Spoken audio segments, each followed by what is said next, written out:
100% ಅವ್ರು ಹೇಳ್ಬೇಕಲ್ವಾ ಫ್ಯಾನ್ಸ್ಗೆ. And this is horrible, ಈ ಥರ ಆಗಲೇಬಾರ್ದು.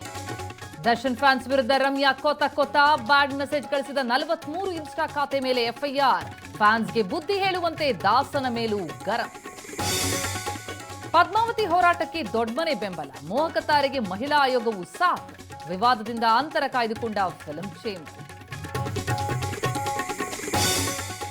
ಹಲ್ಲೆ ಮಾಡಿದ್ರೆ ಕಂಪ್ಲೇಂಟ್ ಯಾಕೆ ಕೊಟ್ಟಿಲ್ಲ? ಪ್ರಥಮ್ಗೆ ಡಿ ಕಂಪನಿ ಪೇಜ್ ಸಾಲು ಪ್ರಶ್ನೆ. ಎನ್ಐಎಗಿಂತ ದೊಡ್ಡವರಾ ಅಂತ ಒಳ್ಳೆ ಹುಡುಗ ಡಿಚ್ಚಿ. ರಸಗೊಬ್ಬರ ವಿಚಾರವಾಗಿ ಕೈಕಮಲ ಸಮರ. 1.5 ಲಕ್ಷ ಮೆಟ್ರಿಕ್ ಟನ್ ಏನಾಯ್ತು ಅಂತ ಜೋಶಿ ಪ್ರಶ್ನೆ. ಹೆಚ್ಚುವರಿ ಯೂರಿಯಾಗಾಗಿ ನಡ್ಡಾಗೆ ಮೊರೆ. ಕೇರಳ ನರ್ಸ್ ನಿಮಿಷಾ ಪ್ರಿಯಾಗೆ ಬೆಗ್ ರಿಲೀಫ್. ಮರಣದಂಡನೆ ಶಿಕ್ಷೆ ರದ್ದುಗೊಳಿಸಿದ ಯಮನ್ ಸರ್ಕಾರ. ಭಾರತೀಯ ಗ್ರ್ಯಾಂಡ್ ಮುಫ್ತಿ ಕಚೇರಿ ಮಾಹಿತಿ.